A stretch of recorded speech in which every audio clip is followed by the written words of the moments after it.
Saudara-saudara, dari sini kita bisa belajar ternyata gereja perdana tidak dibangun dengan kisah-kisah sukses para rasul Yesus, tidak juga dibangun dari kisah-kisah dianiaya, disiksa, tetapi bagaimana Roh Kudus bekerja. Salam damai sejahtera saudara-saudara yang terkasih, pencinta firman Tuhan. Berjumpa kembali dengan Bible Learning with Father Joseph. Saudara-saudara, bagaimana kabar Anda hari ini? How are you today? Kados pun dikabari pun. Baik, sae, good, excellent. Puji Tuhan. Karena itulah doa-doa saya untuk Anda semua. Semoga keadaan Anda, pemulihan-pemulihan terjadi dalam kehidupan Anda. Rahmat yang diterima setiap hari bisa bekerja secara luar biasa.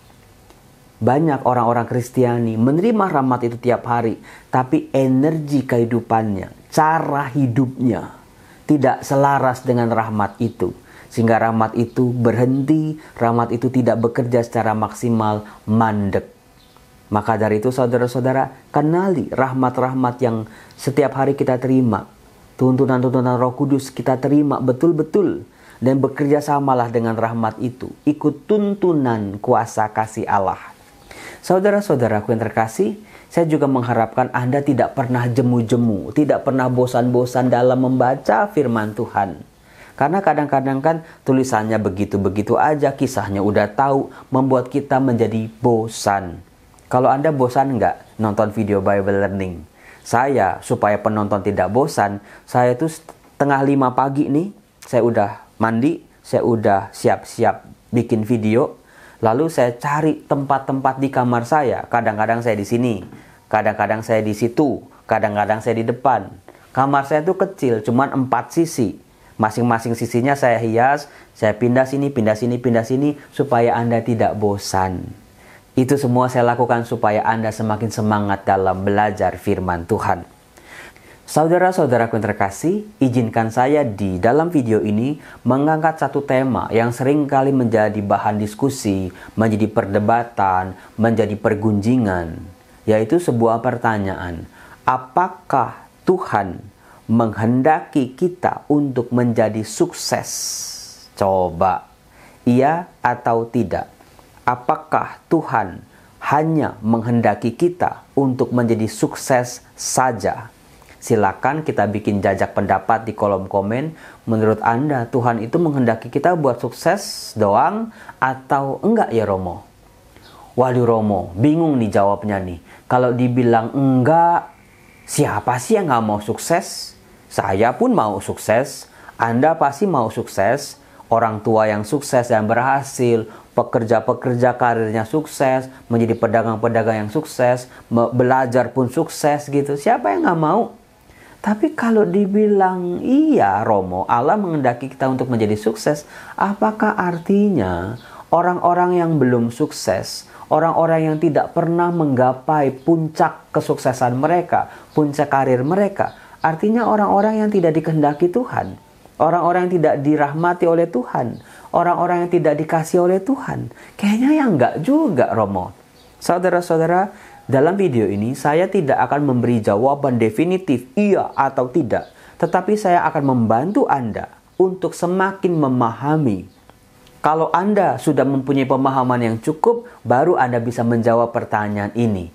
Saya tidak akan mendikte Anda semua dengan jawaban saya, tetapi membiarkan Anda menemukan kebenaran sejati. Untuk membantu kita mempunyai pemahaman yang tepat soal sukses ataupun tidak sukses yang dikehendaki oleh Allah, kita bisa dibantu oleh satu kitab yang secara konsisten dibacakan dalam misa harian maupun misa minggu setelah Paskah, yaitu kitab Kisah Para Rasul. Jadi kan kalau dalam Injil berakhir dengan kisah sengsara Tuhan, wafat Tuhan dengan penyalipannya, pemakamannya, lalu kebangkitannya dan kenaikannya ke surga. Lalu ketika kita membaca Kisah Para Rasul, kita bisa menemukan babak baru dari perjalanan murid-murid Yesus yang memang sudah dipersiapkan oleh Tuhan Yesus secara luar biasa.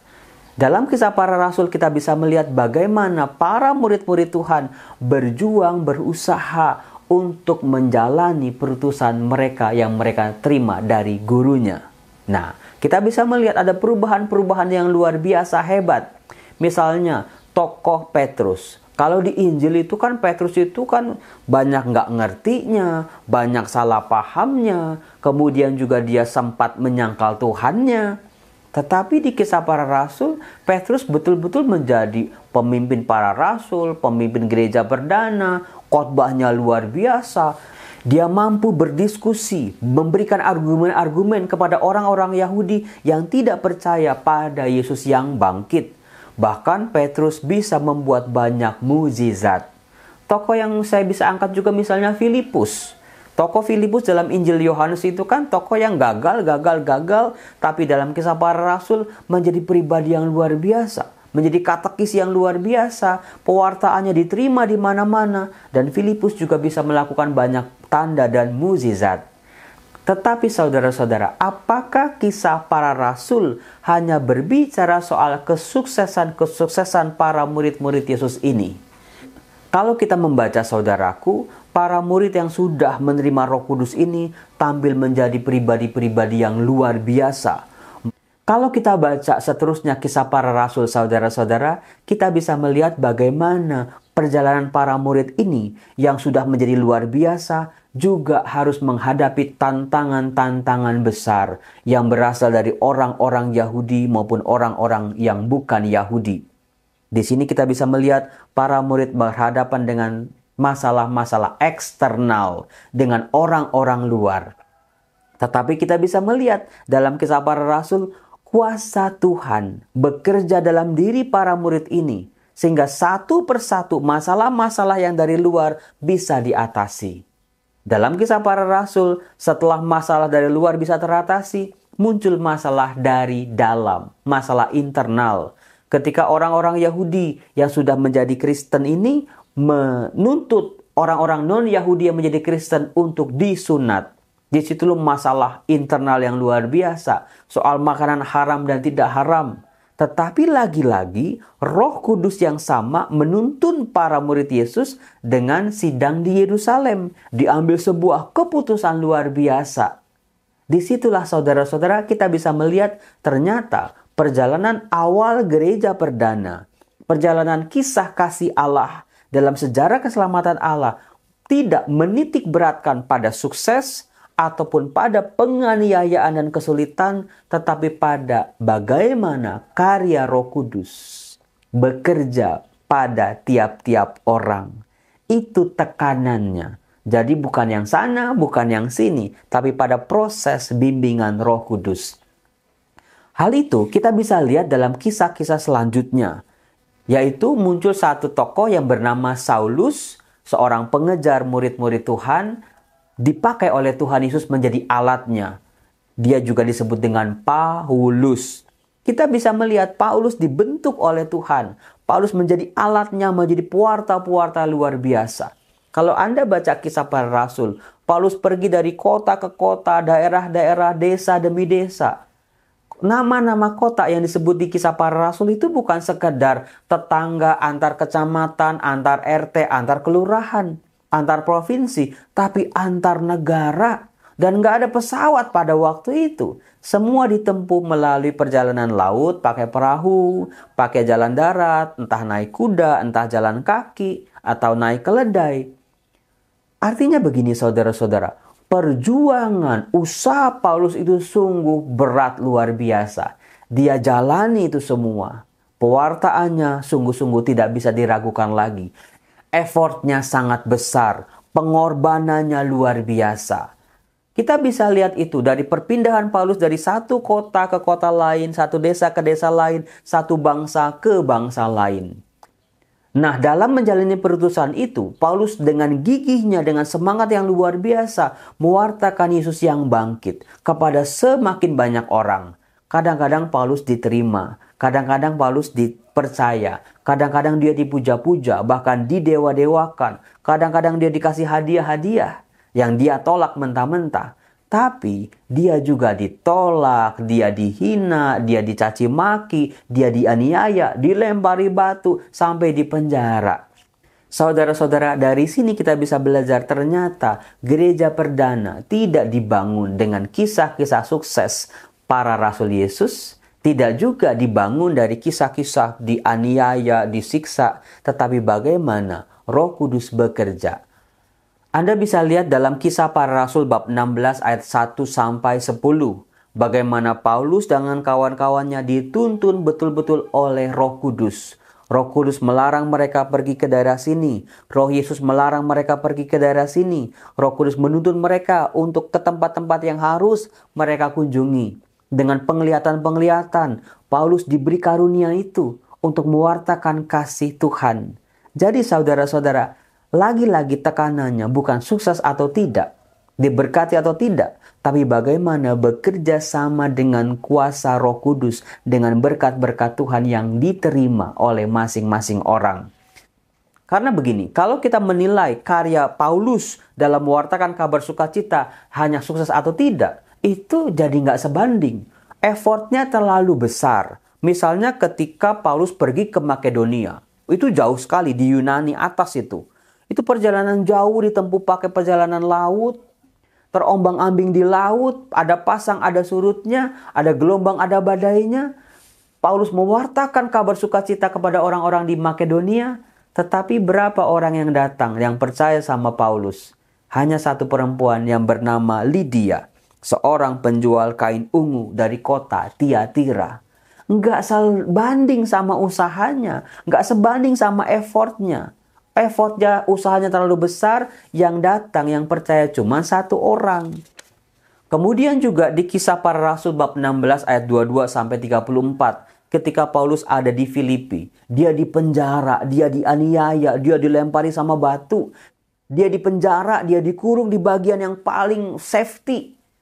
Tapi waktu itu terjadi pertolongan Roh Tuhan.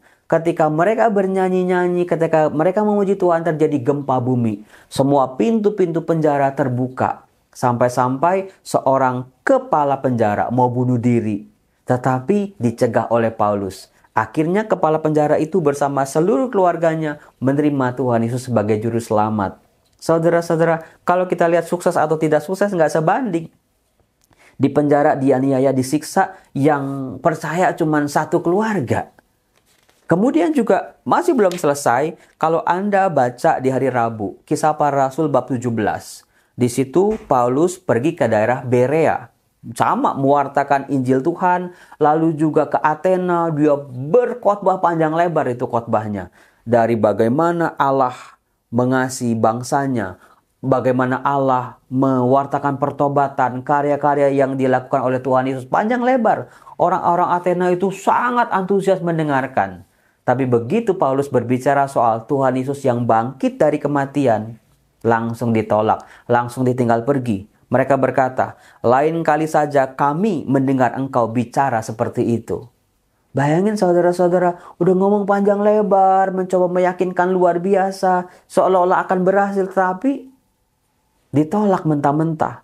Cuma ada 2 orang pada waktu itu yang percaya sama Paulus, yaitu Dionysius dan seorang perempuan bernama Damaris dan beberapa orang yang menyertai mereka. Jadi saudara-saudara, untuk menjawab pertanyaan tadi soal tekanan, bukan pada sukses, bukan pada kegagalan. Kalau sukses artinya diberkati, kalau gagal artinya tidak disayang sama Tuhan. Tapi bagaimana gereja, murid-murid Tuhan bekerja sama, dituntun oleh rahmat kuasa Roh Kudus dalam lika-liku hidupnya. Marilah berdoa dalam nama Bapa dan Putra dan Roh Kudus. Amin. Ya Bapa, hari ini kami datang sebagai anak-anak-Mu masuk dalam hadirat-Mu. Terima kasih untuk semua tuntunan, pertolongan, pemulihan demi pemulihan yang terjadi dalam kehidupan kami. Seluruh hasil-hasil kami, seluruh rezeki-rezeki kami sadar itu semua adalah pertolongan-Mu, itu semua adalah kasih karunia-Mu. Bapa yang baik, saat ini kami menghadap-Mu dengan segala kekurangan-kekurangan kami, kebutuhan-kebutuhan kami, keluh kesah kami, rasa sakit kami. Ya Bapa, kami sadar ketika kami terpuruk pun dalam perjuangan dan pergulatan menjalani hidup ini, Engkau tetap selalu mencintai kami. Tolonglah kami, bantulah kami untuk mengatasi masalah-masalah kami dengan kekuatan Roh Kudus.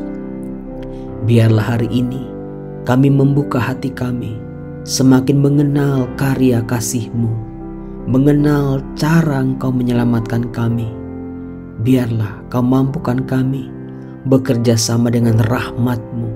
Tuntun kami Tuhan, tolong kami supaya kami sungguh-sungguh hidup sebagai anak-anak-Mu. Ya Bapa, bukan kehendak kami yang terjadi, tetapi kehendak-Mu. Biarlah kami semakin setia dalam proses dan pembentukan ini, karena kami percaya semuanya pasti berlalu dalam nama Yesus. Amin. Semoga kita semua diberkati oleh kuasa kasih Tuhan, dalam nama Bapa dan Putra dan Roh Kudus. Amin.